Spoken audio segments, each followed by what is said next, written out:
Bom, eu quero primeiro agradecer à família da Thaís por ter participado, quero agradecer ao coro pela participação. E agora nós entramos no segundo momento do trabalho, que é como é que isso de fato acontece num atendimento familiar. Então, do que vocês presenciaram, né, acredito que alguns de vocês aqui já foram nossos alunos, ou são nossos alunos do Cefatef, ou trabalham com família. Então, programamos, eventualmente, no máximo 10 encontros junto com essa família. Esses encontros acabam sendo quinzenais, e a cada encontro a família vai trazendo uma necessidade, uma situação. Aqui, no primeiro momento, a gente trouxe a queixa, sem a participação do coro. No segundo momento, a gente trouxe com a participação do coro. É evidente, aí eu falo isso assim, adoraria ter todo o atendimento, um monte de gente para dar opinião enquanto eu estou atendendo, porque a hora que a gente está sozinho lá, nada disso acontece. Puxa uma cadeira.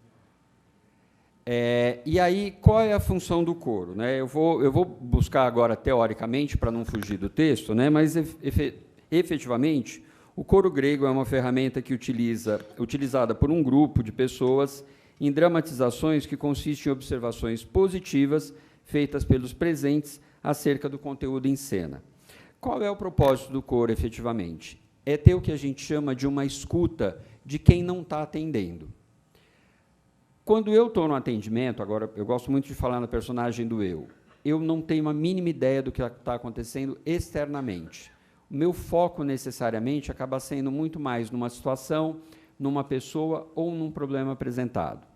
Quando eu tenho o coro, eu tenho uma escuta diferenciada, que é este o papel. Trazer conotações, e por isso que a gente vai trabalhar com a questão da conotação positiva, sobre algo que talvez eu também não esteja percebendo.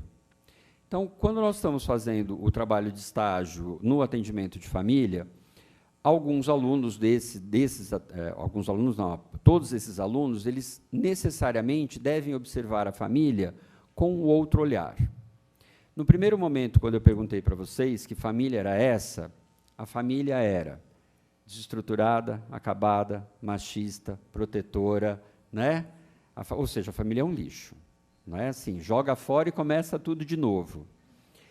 E, curiosamente, como foi bem dito aqui pela Adriana num determinado momento, e aí esta é uma dificuldade do ser humano, eu elogio o defeito e eu não falo do que é bom. É muito curioso isso dentro do processo das relações humanas. Eu sou capaz de dizer que eu odeio o que você faz, mas eu sou incapaz de dizer o quanto eu te amo. E isso também acontece na família, e isso acontece no profissional quando ele vem para o atendimento. A gente diz que o profissional está contaminado, essa família é desestruturada. Aliás, me dá uma família estruturada. Estou louco para... Mudo, faço transposição de família. Porque esse sonho idealizado não existe. Tanto é um sonho e ele é idealizado, ele é fantasioso. E a hora que vem para o atendimento de família, necessariamente o que a gente quer é ter uma família que vai ser agressiva, burra, chata, confusa, deprimida, drogada, esclerosada, feia, infantil, irresponsável, lerda, louca, nervosa, suja, teimosa. Nossa, minha mãe é louca. Nossa, minha irmã é histérica. E aí, assim, eu vou coisificando essa família com tudo que ela está me trazendo. Sendo que, e aí, no exemplo que a gente trouxe da Thaís, que é um caso que, de fato, é um simulado que a gente trouxe muito mais verídico do que vocês imaginam, eu tenho a tendência de olhar essa família como uma família altamente disfuncional. Só que, curiosamente, essa família está sobrevivendo. Ela ainda resiste a isso, porque se, de fato, ela não resistisse, eu costumo dizer, o dia que a família não for funcional, ela se desintegra. Todo mundo se mata, né? Ou vai para cada um de um canto, e, inclusive, esses vínculos deixam de existir. Quando a gente trabalha a questão do coro grego, e principalmente da conotação positiva, é trazer para a família um olhar que esta família não tem sobre ela. Porque a família também se denigre.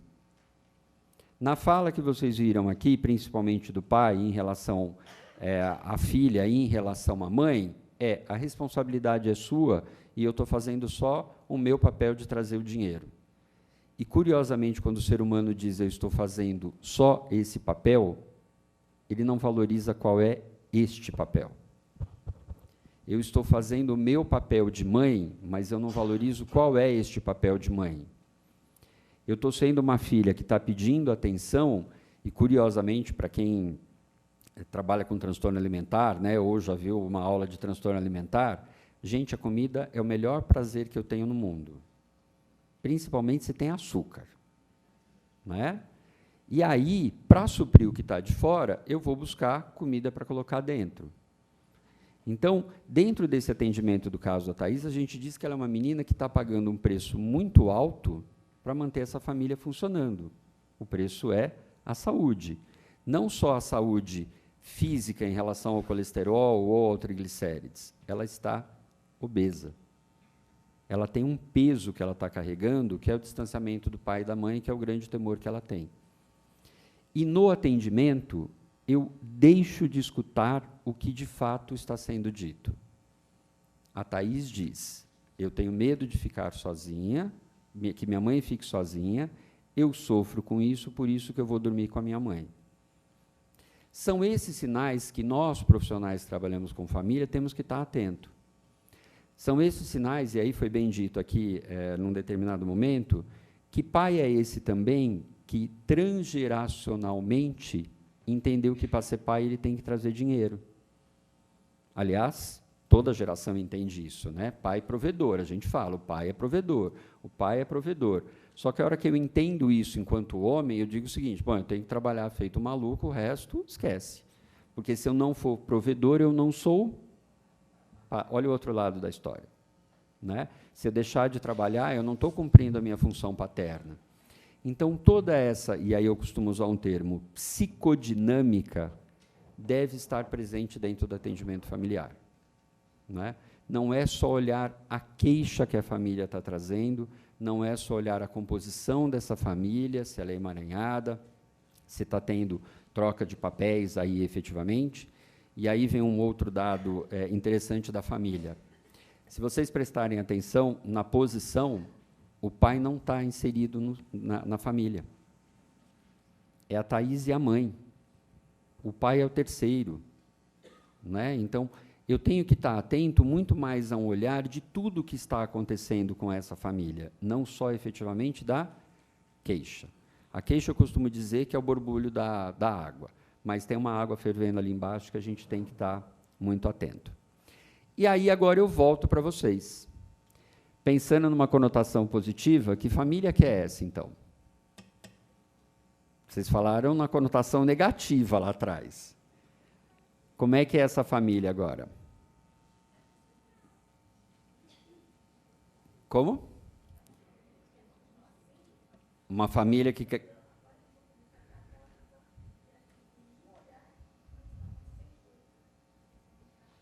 Ok. Boa, é ser uma família que está tentando ser família. Legal. O que mais? Quebrar paradigmas. Bom. O que mais? Se tornar mais próximos. Legal. O que mais? Tem um dado que eu acho interessante. Qual é o foco da queixa da família, da Thaís? Separação dos pais. Qual é o meio que ela usa para unir os pais? Comida. Curiosamente, aquilo que destrói é o que pode unir a família. Então, é o que se come, como se come, com a qualidade que se come e aonde se come. Então, eu não vou... Aliás, toda vez que falava para a Thaís, você não vai comer, a Thaís entrava em surto. Né? Então, assim, ok. Então, vamos utilizar isso. É uma maneira de também aproximar essa família.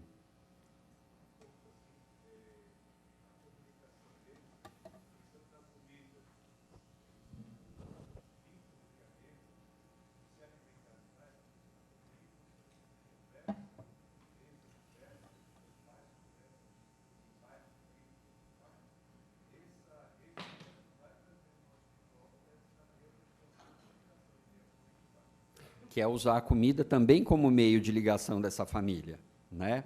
E aí vai pelo que se está comendo, né? E como se come.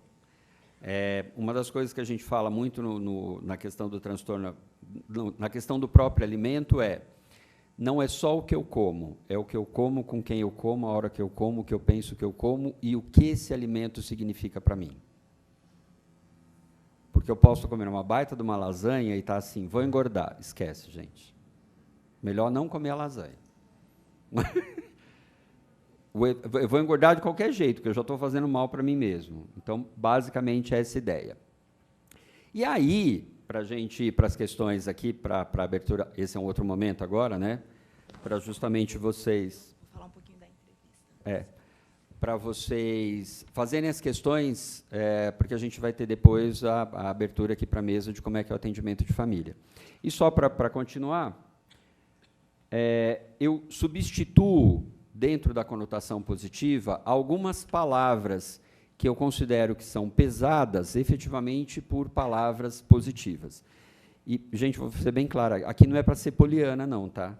Aquela coisa assim, ai, tadinho, você perdeu um braço, mas você tem outro, você é feliz. Não, não é isso, né? Aqui é para ser muito sincero. Tem uma agressividade? Tem, mas eu preciso dizer que você é agressivo ou eu posso dizer que você é uma pessoa enérgica e firme, né? Eu preciso dizer que você é uma pessoa... Agora eu preciso desse aqui. Eu preciso dizer que você é uma pessoa burra ou uma pessoa que você, olha que interessante, neste momento você está desatento, desligado ou é questionador demais? Gente, sempre nesse momento, né? Eu não sou assim. Essa é outra coisa que a gente usa na família, né? Eu sou assim mesmo e não vou mudar. Tadinho. Eu conto ou vocês contam? Não é? Muda, gente. Muda toda hora. A gente fica velho, é a primeira mudança que a gente tem. Célula morre, a gente muda. Então, a gente não é fixo, né? A gente é mutável o tempo todo. Chato justamente por uma pessoa sistemática, metódica, insistente e cuidadosa. Confuso por uma pessoa desligada, desatenta, duvidosa, questionadora e pensativa. Deprimido por uma pessoa triste, desanimada, aborrecida. Uma pessoa drogada que está necessitando de mais cuidados. Uma pessoa esclerosada, uma pessoa desatenta, livre, despreocupada, é a senhora. Uma pessoa feia, menos vaidosa ou exótica. Uma pessoa infantil. Exótica é ótimo, né? Não. É assim... Agora, aquela coisa do depoimento. Quem me conhece sabe que eu odeio algumas palavras, né? Eu estou lá atendendo, a pessoa fala assim, não, você está me dizendo é interessante. Aí eu fico olhando assim do tipo, interessante, interessante. Define interessante, né? O que é interessante, gente? Então, exótico define bem, né? Nossa, como você é exótico. Infantil, brincalhão, ingênuo, espontâneo, responsável, despreocupado, atirado ou independente, você é louco, diferente, comportamento extravagante, você é lerdo, você é calmo, despreocupado, introspectivo, você é nervoso, ansioso e agitado, você é sujo, você é desencanado, naturalista, olha que lindo. Não é? Eu estou na fase da economia da água, pensa, né? Dia sim, dia não, banho. Que esse frio ainda... Eu tenho um amigo que ele fala que ele pula banho. Hoje eu pulei banho. E teimoso, eu sou uma pessoa insistente e persistente. Então, a ideia, justamente de trazer aqui a questão do coro e da conotação, é para vocês entenderem que o olhar que eu dou... assim, essa família tem um significado para dar. E se eu for sempre olhar pelo lado negativo, gente, não atendam família, não vai sobrar ninguém. Né? Eu não sei, até aproveitando aqui, já que a gente está online, o Roberto vai, né, falar assim, Luiz, você não fala... Ele me deu uma listinha de um monte de coisa para falar, né? Inclusive essa que eu disse que ia falar para ele. Curiosamente, Roberto, efetivamente, a Cleo e a Fabi estão em Porto Velho agora. E uma das coisas que o fórum percebeu é que, durante todo o trabalho que era feito com família, nenhuma família prestava. E aí, os juízes falaram assim, mas é impossível que nenhuma família serve. Né? Por isso que o Cefatef foi até lá. Qual é o olhar que eu tenho que dar diferenciado para essa família? E é o que vocês vieram fazer aqui hoje, né? Ver a família com um olhar diferente. Guardem ainda que, no final, quando eu estiver na mesa, eu vou perguntar para vocês se essa família é funcional ou disfuncional. Tudo bem? Então, agora, Adriana.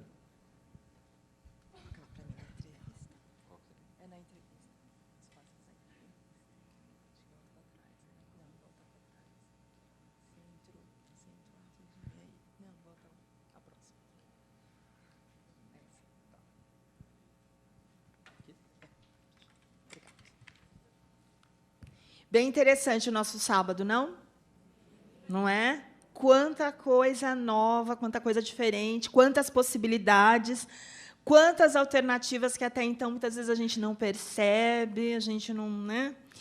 Então, vocês perceberam no segundo atendimento aqui que a gente fez já uma entrevista já um pouco mais dinâmica, né, envolvendo a família toda.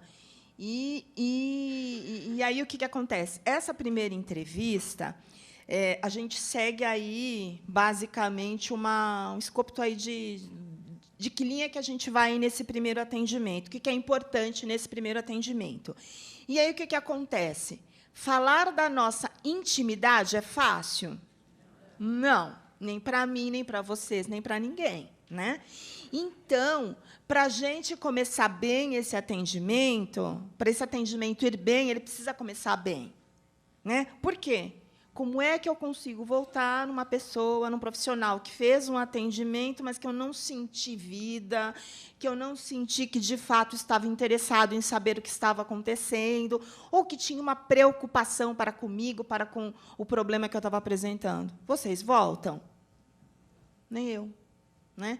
Então, é importante esse atendimento com a família começar bem, para ele ir bem e terminar bem.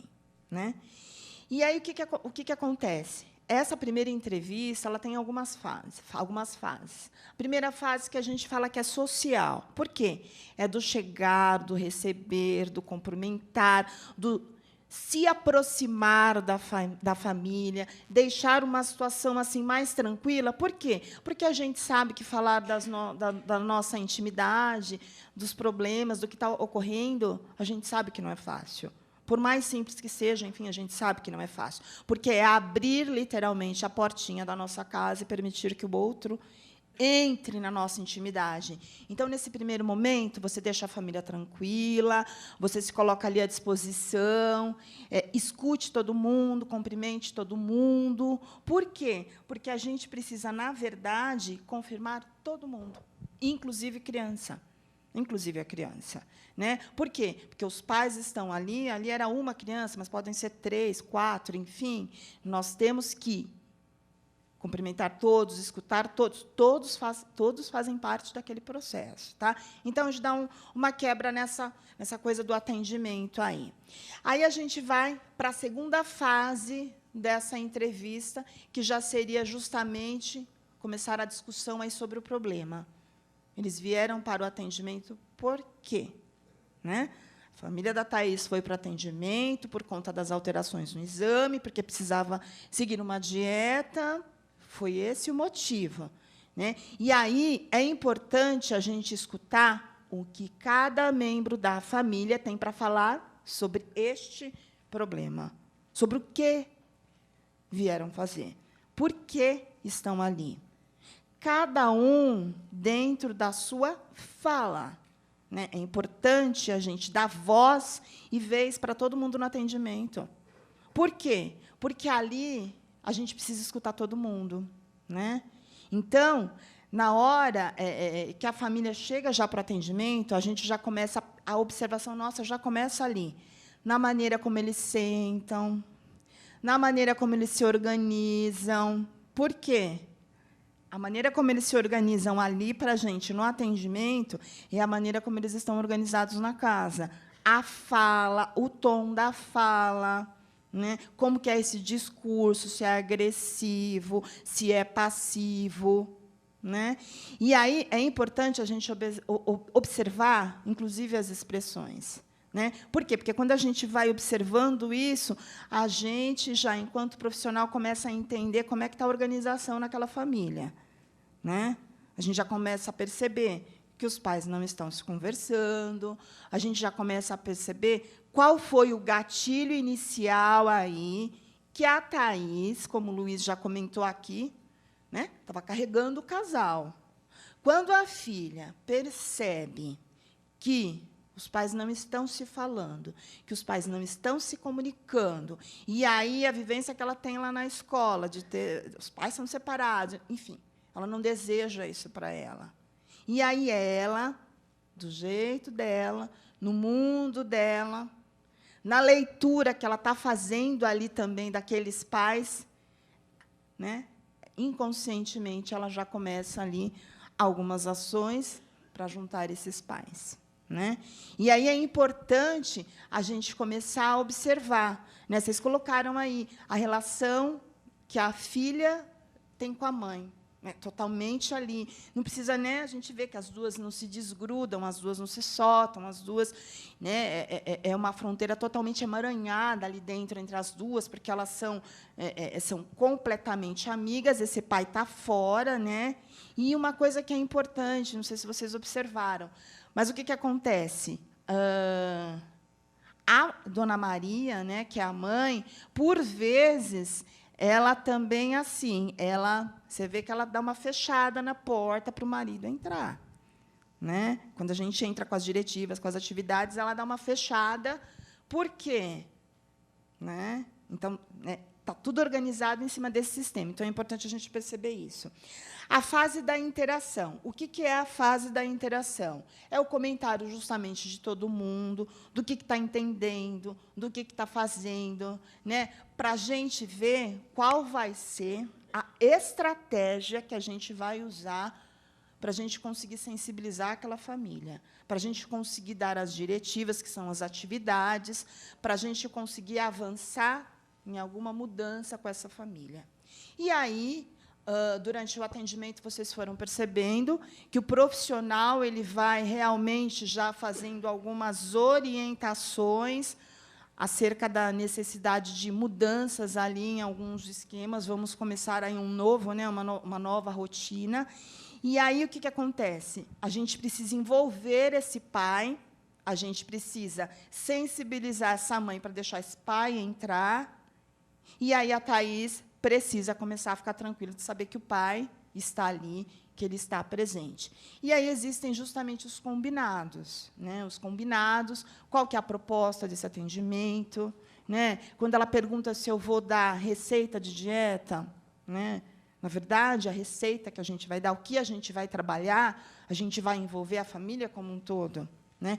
Então, isso, gente, é importante porque a gente entender. Por quê? Porque, quando a família vem para o atendimento conosco, ele vem com uma expectativa. E a expectativa número 1 é o seguinte: vou resolver o meu problema, vou na assistente social, vou na psicóloga, para resolver o meu problema. E aí ele vem, pega o problema dele, entrega na mão do profissional.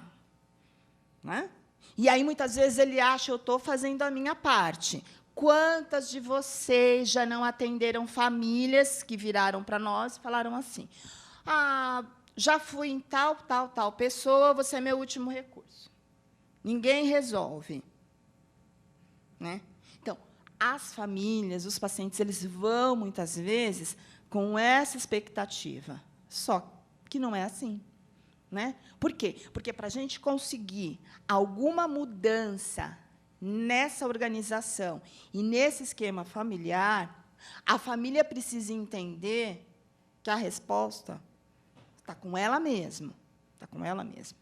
Nós vamos ter que alterar, nós vamos ter que mobilizar, na verdade, a família como um todo. Por isso que a visão ela é sistêmica, eu mexo no todo. Né? Se eu olhar para a Thaís, fizer uma dieta rígida e não alterar o entorno, isso não é possível. Isso não é possível. Né? Por quê? É a mesma coisa se a gente colocar o coro grego, que é todo mundo junto, assim, unido, de mãos dadas. Se eu pedir para um virar, todos vão automaticamente vai virar. né? Então, quando eu mexo em um membro da família, eu acabo mexendo em todos. Muitas vezes, as famílias vêm para o nosso atendimento querendo resolver o sintoma. E aí a gente mexe no sintoma, automaticamente nós vamos mexer no sistema familiar, né?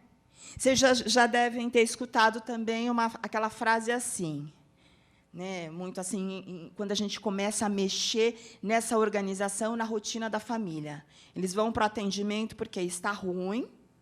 Durante o atendimento, o que acontece? Piora. Depois fica bom. Está ruim, vem para o atendimento porque está ruim. Durante o atendimento, a gente começa a mexer nesse sistema familiar, automaticamente piora. Por quê? Porque eu vou precisar da sensibilização, da colaboração de todo mundo. O profissional, ele não vai resolver, pegar o problema da família para ele. E aí, pasmem vocês, tem profissionais que ficam sem dormir tentando resolver o problema da família. Seja psicólogo, seja assistente social, seja... Não. Então, o profissional também precisa entender isso. Uma vez, quando eu escutei a seguinte frase, eu fiquei assim, me perguntando se era verdade ou não, né? As famílias ficam, gente, onde elas querem ficar. A primeira vez que eu escutei essa frase, muitos anos atrás, eu fiquei me questionando, mas como assim? Né? Como é que elas ficam onde elas querem ficar? Né? Para a gente também não se frustrar enquanto profissional. Por quê? Porque o nosso objetivo ali do trabalho não é simplesmente ver tudo o que está acontecendo e emitir julgamento, porque nós não somos juízes, né? A gente tem que ter a visão clara do que está ocorrendo e, assim, o que eu consigo encontrar de positivo ainda nesse cenário que não está muito bom? O que eu consigo? Né? Nós não estamos aqui para julgar, senão nós seríamos juízes, nós não somos juízes. Né? Então, nós estamos aqui para intervir, para ajudar, para auxiliar as famílias a reconhecerem, e elas mesmas é que vão resolver os problemas. Nós estamos ali para articular, nós vamos mexer naquele sistema, né? Mas as famílias é que vão participar efetivamente desse processo. Elas é que vão vivenciar isso, né? A gente entra mais assim com o objetivo em relação ao atendimento, estrategicamente. Como é que eu consigo acessar essa família? Né? A família da Thaís que a gente conheceu, como é que eu consigo acessar? Para qual caminho eu vou? Que tipo de atividade que eu posso lançar para essa família? Eu estou percebendo que o seu João não consegue entrar, mas a mãe tenta fechar a porta também. Como que eu vou trabalhar essa mãe? Que atividade? Né? A gente encerra um atendimento e não dá para pegar nele daqui 15 dias, quando a família voltar para nós. Não é assim que funciona. Eu encerro um atendimento, eu preciso refletir sobre o atendimento. Preciso, né, pensar. Que família que é essa? Quem é essa família? Como é que são essas fronteiras? Como que é a organização? O que está trazendo de valor lá da família de origem? A gente percebeu alguns conceitos aqui.